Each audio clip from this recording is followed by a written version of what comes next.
Welcome to the barn. We are live on location at the Underground in Park Hills, Missouri. You got the Mox here with Ben. Ben, how are you, buddy?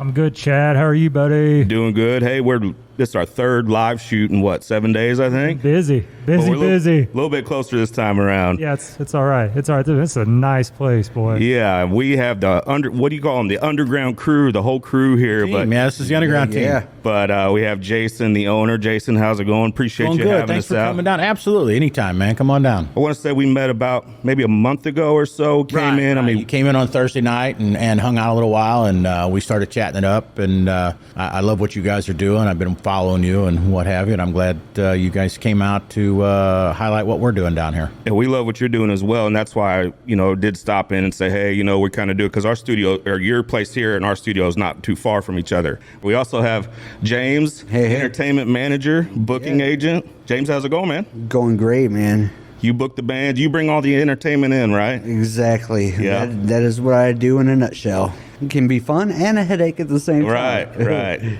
It's kind of that way, right? Where it's you got to love it to be doing what you guys do. It is. You got to have a good relationship with everybody in the business, and there's a lot of PR to go with the AR. So it works out, though.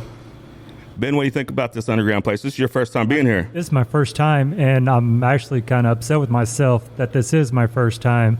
Definitely won't be my last, I can promise you that. Yeah, this is something, it's relatively new. How long have you guys been around now? Well, our grand opening was January 20th and 21st, but we've done a couple, we did one open mic night before that, and we've been doing open mic nights on Thursdays. Every Thursday's open mic night.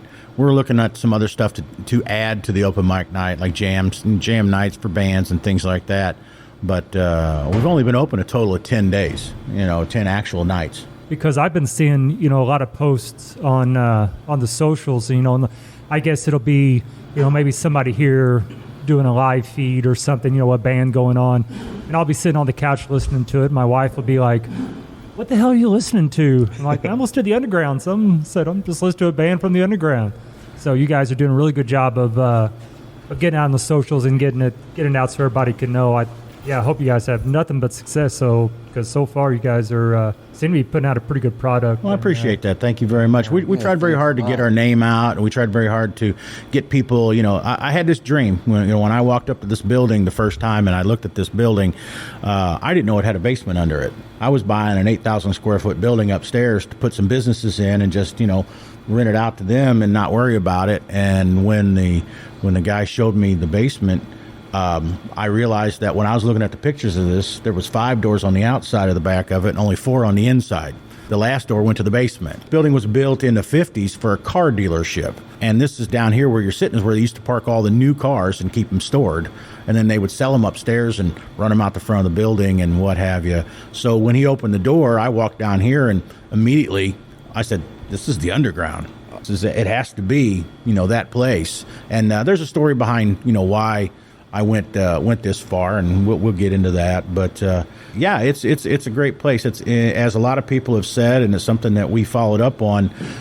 This is a music venue built by musicians and music lovers. It's not built by businessmen that just want to sell stuff and take money. It's a place where musicians can gather, and every night we've been here, there'd be a band on stage, and there'd be 2 or 3 bands in the audience watching them. What's cool about it, that you get that vibe. And we've had hip-hop nights, and we filled the place on hip-hop nights, and it's just got a nice comfortable vibe down here. And the people sitting around me, they've worked very hard to make it that way. A couple times that I've been here, I've ran into guys that have actually come to our studio, like the Outsiders and some other musicians from the area. We haven't had something like this in this area for a long time. And I think that's why you're seeing the reception that you are seeing and people wanting to support it, because the arts, we need the arts, we need the music, right? And for us to actually have a spot to do it, there's not a lot. You have to go, we're 60 miles south of St. Louis. Yeah, you got to go to St. Louis. You got to go Cape Girardeau. You got to go up Columbia, places like that have colleges and things where they have things like this. I always loved walking up and down Washington or going up Delmar Loop or someplace and going door to door, and you have a different band. I go down to Louisiana, down to New Orleans, and every different place has a band in each one of the places. And it's not like they're all starving for people to come in. Now you build something like this, more people will come. Right. Jason, when you walked in here, the first time you walked in here, do you have pictures of what it looked like before? I do. I bet actually, it looked very different than it does actually now. on Facebook, I have a before and after cool. of the whole room. And when I walked into this building, the roof had blown off twice. There was mold 8 foot up the walls everywhere, upstairs, downstairs. It took us 2 months just to clean the place so we could start fresh, start building. That's a true story. I can vouch for that. I was here the day he actually came to look at the basement. Yeah, it was a mess. It really was. Looks much different now. It's night and day different. Yeah, it looks like it's got life. It's this basement has a soul. You can feel it when you come in. It's got a life of its own. So let's talk about some of the shows that you have coming up. Sure. You have some pretty big names. We do. Some with a little bit of controversy, I guess. You know what? Yeah, and I've been dealing with that today a little bit. Well, last week or so I've been dealing with that. We booked Trapped. I mean, we've been open 10 days. And I don't know anything about the Trapped. I know the Trapped name, right? Right. I don't know about all that stuff and wouldn't co-sign on what we knew happened or we didn't knew happen anyway. we knew it was out there, but this is a place. I mean, I've had all kinds of people on that stage. We've had 15, 16 bands just in the 5 nights that we've had bands on stage. And that's the thing about this place. We're not a bar. We have a bar, sure, but most bars have a band playing for 3-4 hours. We want to have 2 or 3 bands playing for an hour apiece. Give the people that come down here variety. Sometimes 5 bands a night. Yeah, we've had 5 bands, give them variety. So, you may not hear what you really like, but the next guy's going to be. And it gives everybody in the room a chance to hear something they want. And I've heard people get up there and sing lyrics that maybe I don't agree with, but you know what? That's their song. That's their original music. They can sing what they want to. And if I don't like it, I'll go hang out, do something else. Right. It's no big deal until the next song comes on. Yeah. And that's what we're about. We're about the freedom, the inclusion of everybody to come down here. I don't care what your politics are. You don't have to come down here to spread them. What you are is a music lover. What you are is an entertainment lover. The artists need a chance.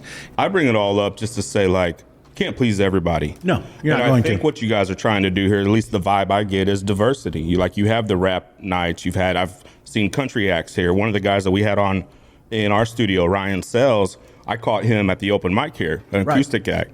So it's the diversity, and you're not going to please everybody, and that's part of being a business owner, right? Not everybody's going to walk away happy, and that's okay. No, but I can promise at least one night a week will please you. We got so many different things going on, right? Right. But we've had slam poetry, we've had spoken word, we've had comedians on stage. The stage is a stage. That's not a rock stage. That's not a country. It's a stage.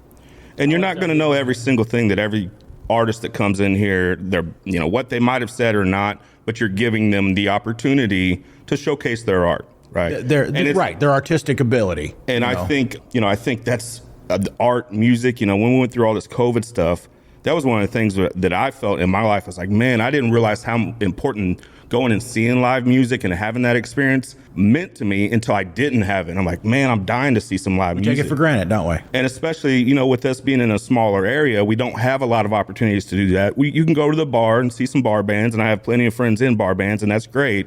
But I don't think that's what you're doing here. No, we're not. No, we're highlighting the artists and the bands. We're not highlighting the bar or food or things like that. You can get all those things here. But when people come here, I've been to bars to watch bands, and the only people that come with the bands are the people that are married to them or boyfriend, girlfriend, whatever. You got 5 people sitting there watching a band. Everybody else is, bullshitting, talking over the band and stuff like that. And it's disrespectful to the band as far as I'm concerned. But you come here, you've showed up to watch music, and you can get something, drink or something like that on the side. And we talked before we went on air that we also host the Vulgar Display of podcast, which is a metal podcast. And I know you guys are also bringing Hemlock to town. Right. I'll let James. He's the Hemlock guy. I'll let him talk about that. James, tell us about Hemlock, because we're familiar with those guys have been road dogs for years. Awesome, man. I've been going to see Hemlock since I was like 14 years old. They've been together 30 years this year. For that type of metal band to have 30 years, they've been performing longer than Alan here's been alive. Yeah, to have that kind of sustainability in this industry for that type of band is amazing. And I don't think I can say that I've seen them change throughout being a band together. I don't know them very well, but I think you can tell by their hair they don't change much. Yeah. I don't think hair. They got 30 years. They've been growing that. They don't change a lot. Maybe their underwear every once in a while. Well, we hope. But But no, Chad from Hemlock, he's awesome dude. He'll sit and chat with you, whatever. They're about their fans and they're about putting on a show. I'll tell you what I'm most impressed about them is that I don't think they're signed to a major record label, and No, but they've opened for every big act like you can think of. Yeah, I think it's sort of a lesson in persistence because they're just road dogs. They have never given up. They just continue to put out. Of hardcore. They just work hard, put out their own independent stuff, I think, for the most part, book their own tours, and they have played a lot of festivals with major acts. Huge, yeah. But I think it's a lesson in persistence. So when I seen that on you guys' website or on a flyer or something, I was glad to see that. I was glad to book that. We was at a show last night, and we just kind of shooting the shit with a band. And I don't want to mention who it was, but he is apologizing for the new music he was coming out with. They're like, hey, it's still going to be us, but we got to give it a little more, friendly for the radio. But it's still going to be us up front. Like, you got to run with it. Apologizing for it. Like, damn, dude, that sucks. This business sucks like that. But to be able to stay yourself for 30 years on your own shit, man. That's impressive. It is definitely an impressive thing. There's not a lot of bands that's been on it, especially independent bands that have, had that long of a stretch. That has to be tough. Sleeping in vans, basement floors. I give credit where credit's due because those are the type of dudes that do exactly those things. It's funny you're talking about that, and sitting over my right shoulder is Tommy Ray. Tommy Ray's been around the world. What's up, Tommy?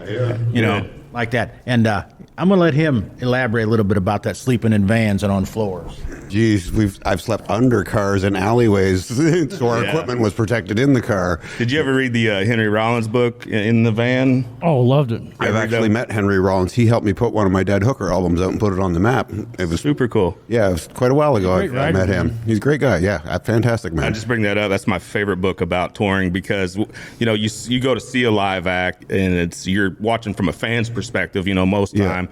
And it looks all glitz and glamour, and the girls are yelling, and it's like Rockstar Live. Oh, God. It's the stuff you don't see, right? Not even close. The stinking afterward. You're wearing the same clothes for weeks. You're not doing your laundry. You're living in cars. You're lucky if you see a hotel room. That's a luxury. Right. You go to the YMCA for a shower if you can, if they even let you in, because they're looking at going, who are these scumbags? We're not going to let them in here for the day.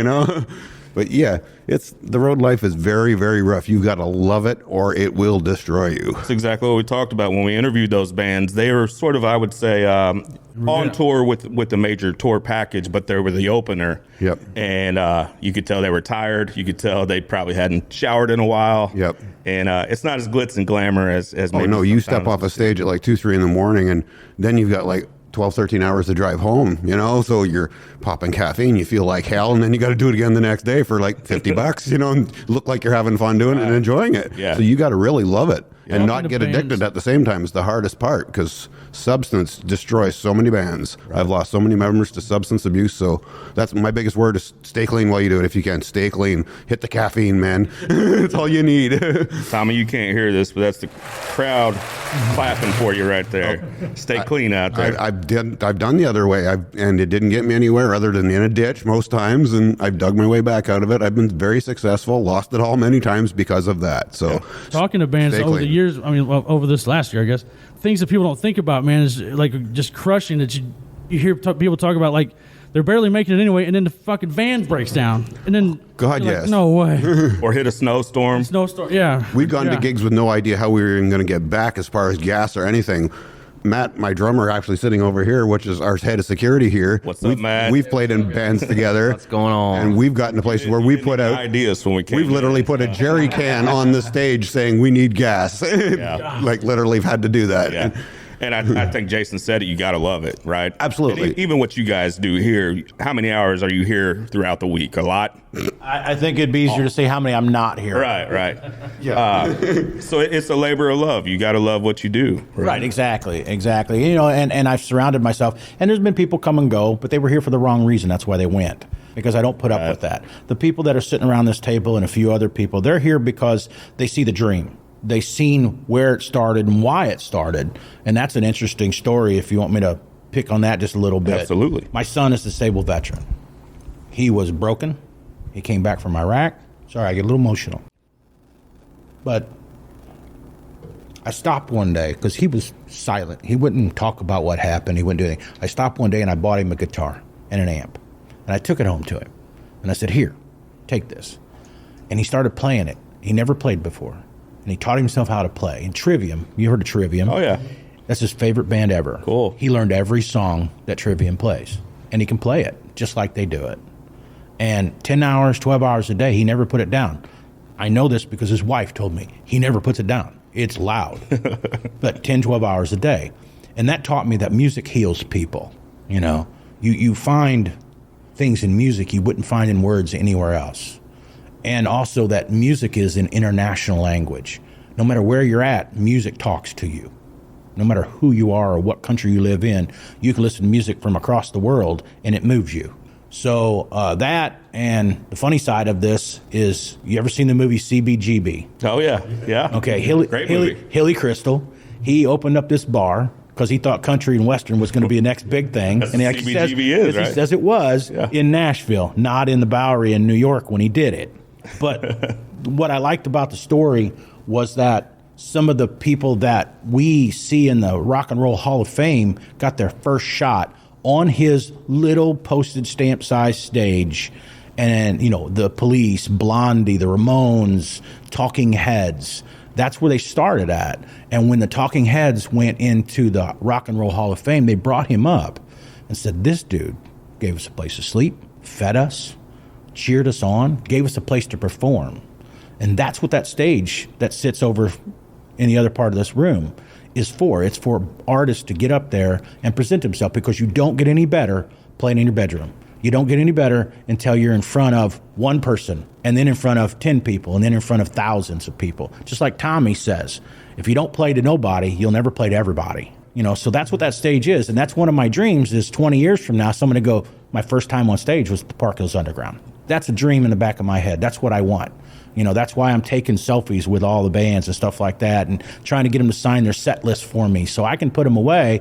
And in 20 years from now, when somebody, whoever their name is, you know, says, this is where I started, or shows back up here, and I seen them, they were playing them on the Point or whatever station, doesn't matter what station, country station, rock station, you know, they can say, yeah, I'm from this area, and they gave me a chance. I watched a documentary on the Rainbow Room in LA. It's the same thing. Yeah. But it was, what was cool, man, is that like they have great food, but these artists they just believed in the art when they were younger, and they'd feed them. They'd say, no, you ain't going home hungry. You brought up L.A. I'm passing the microphone back to Tommy because he came here from L.A. Oh, okay, right on, Tommy. The Rainbow, that's Lemmy. Yep, I literally Lemmy would be came over there. from there to here to do this, pretty much. So yeah, It was so cool that they just believed in the art. They didn't care. They was like, you're not going home hungry. You're not going home hungry. And they would and they still just love these people at the Rainbow. They come there, hang out, like Lemmy, come hang out. Yeah. It's awesome, man. He They didn't created come like a there to hang. family. He didn't come there to hang out. His mail was delivered. His mail was it literally was. there's actually a lot of people that still get stuff like that dropped off there. They do still do that kind of awesome, service man. for people there. Yeah, That's awesome. It's an amazing little place, and their stage in the back, their little performing room is about 20 feet by 20 feet, and that's it. It's a little VIP room, like it's. I think there's intimate. performance It is rooms cool. under the tables there also. Yeah, Yeah, oh I've yeah, heard many of that. Yeah. When I was watching that, like Guns N' Roses played in that little 20 by 20 room. Yeah. That's where November Rain video was filmed, where they're all hanging out in the bar. Yeah, That was at I've the stood on Rainbow. that stage myself and performed there. It's quite the little hole, but one thing about Hollywood is you don't want to touch anything. It's sticky. Oh, really? So old, everybody's signed everything, so they can't wash anything off. Like, you walk in everywhere, it's carpeted, your feet stick to the carpets. You're like old casinos from the 60s.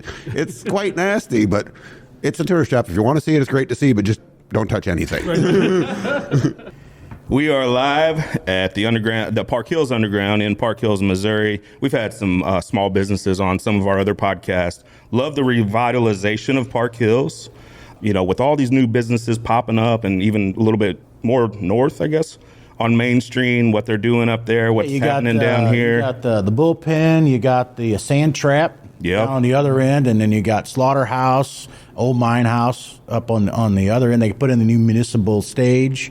up there. They're going to be doing concerts all summer long and stuff. Yeah. It used to look like a shit hole like 10 years ago, man. Now it's well, awesome you go back 10 years previous to that. This is where they cruised. There was a lot of stuff going on. It was the place to be. We know back when Flat River, when everything was Flat River, and people would bring all their cars and their four wheelers and their dune buggies, and they'd run out and on the dunes and shit. It was a good time. When I was a teenager, it wasn't every weekend we was here on the Strip in Park Hills. Right. Now Matt grew up here.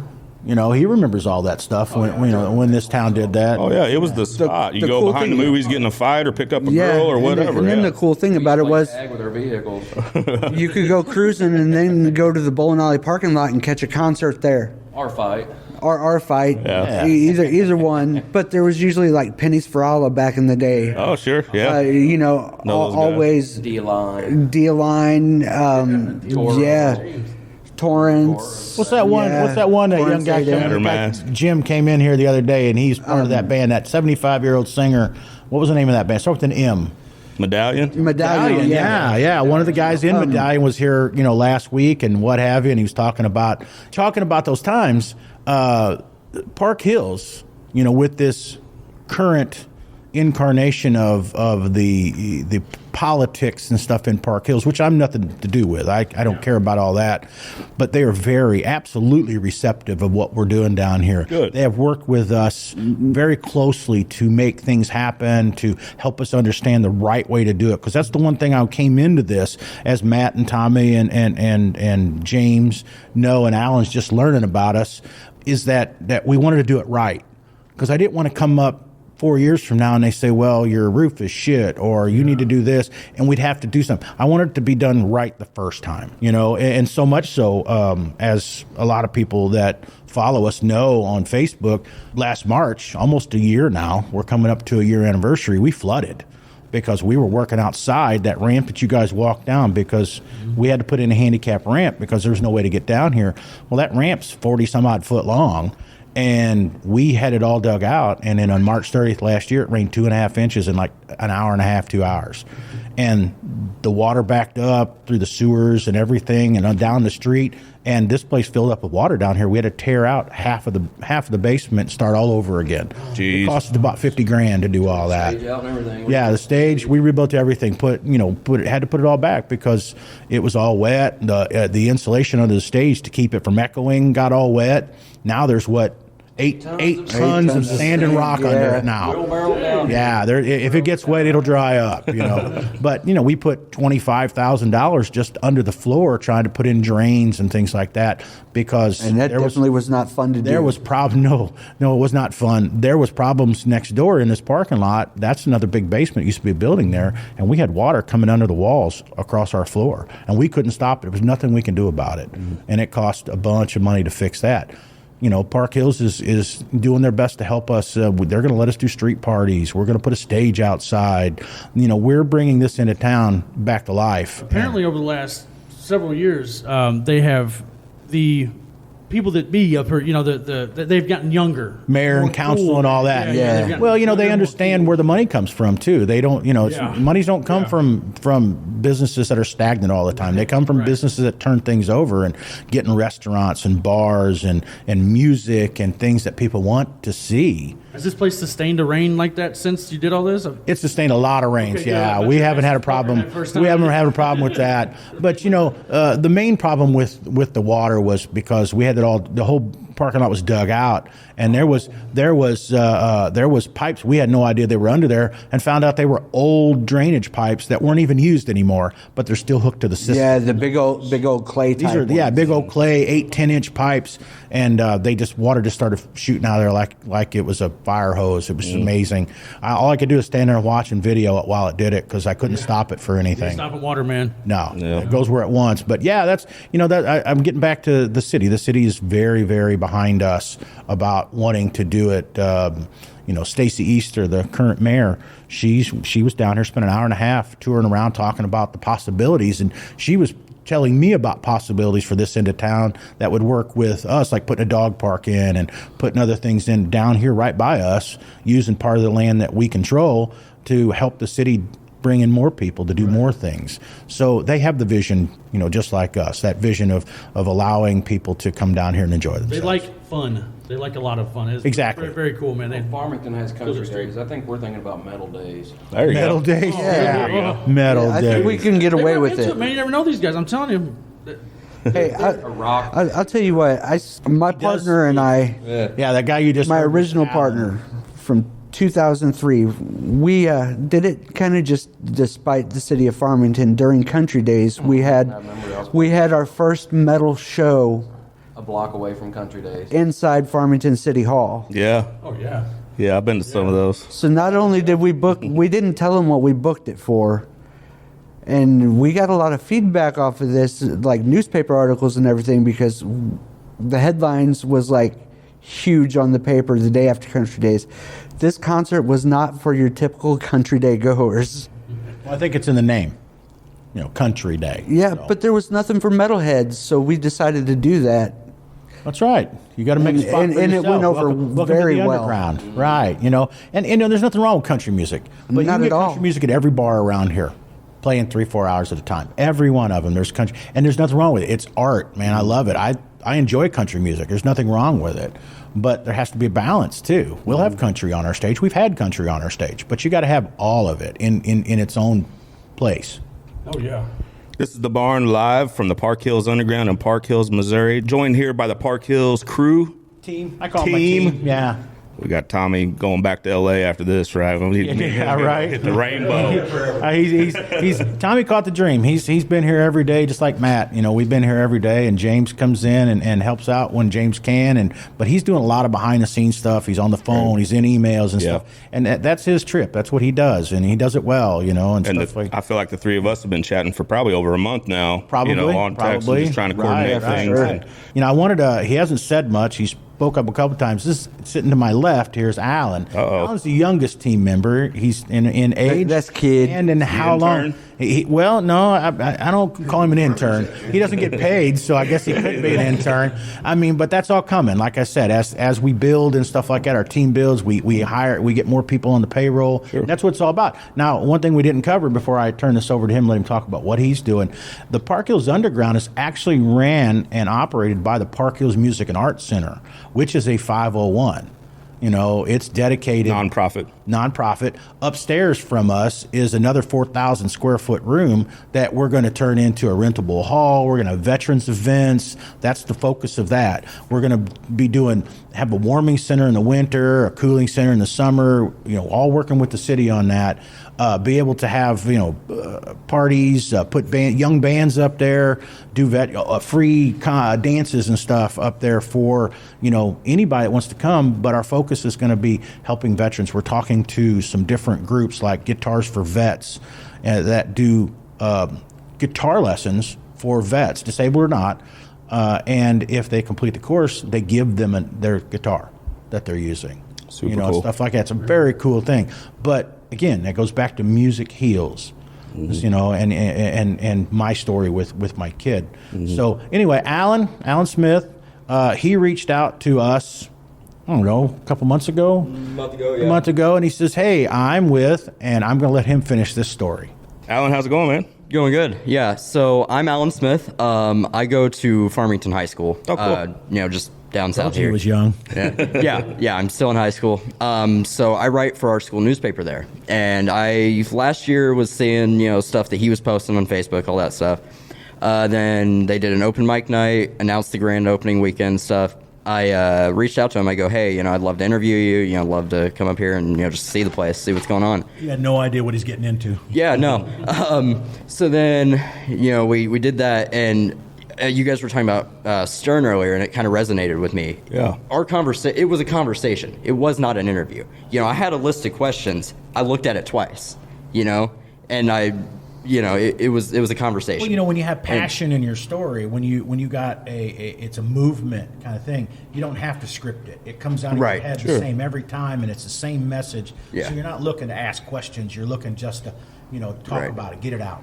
But he explained what they had built down here, and it really resonated with me because I'm from this area, and I'm a music lover, and I agree that this area needs something like this. Yeah. So immediately, I saw the vision, I saw the dream, and I fell in love with it. So it came down a couple weekends later, and here we are. Now I'm running the social media. Awesome. Everything you see on Instagram. We split the Facebook duties, but I think I'm still the oldest person in the room. How old are you? I'll be 56 Okay. next week. Ben, you're 53. Man, go to hell. He said, "Man, go to hell." And like the way he acts is like 83. Well, social media is great. And we're in the digital marketing world, like that's digital advertising world, and you have to adapt to that. I'm an old soul myself, so that stuff is pretty foreign to me. But you have to play the game, right? Look what you're doing now. I mean, how long you been doing your podcast? A year, probably about a year, yeah. So you're in it too, just like we are. I mean, Yeah. you learned all this. You didn't know all this stuff coming out of the thing. No. You know how to read newspaper, or you know how to listen to the radio, but you didn't know how to do all this Right. stuff. The same thing with all the social media, with the TikToks and things like that. We've got TikTok stuff coming that's just going to be hilarious. we made sock puppets. We made sock puppets. All of us made our own individual sock puppet. Funny. And, To look like ourselves. And they'll look like Very us. cool. And instead of us just sitting there gabbing on a thing, we're going to do it through sock puppets, and we're going to make fun of each other, and we're going to talk about the bands and stuff like that. And Alan's going to control all that. And it's just going to be fun, And I think that's what we need. We need to show ourselves through the sock puppets. I think it'd be hilarious. No one's going to see my mug, but my sock puppet's hilarious. That's what I say. I don't ever want to be in these pictures. I want to do a sock puppet too.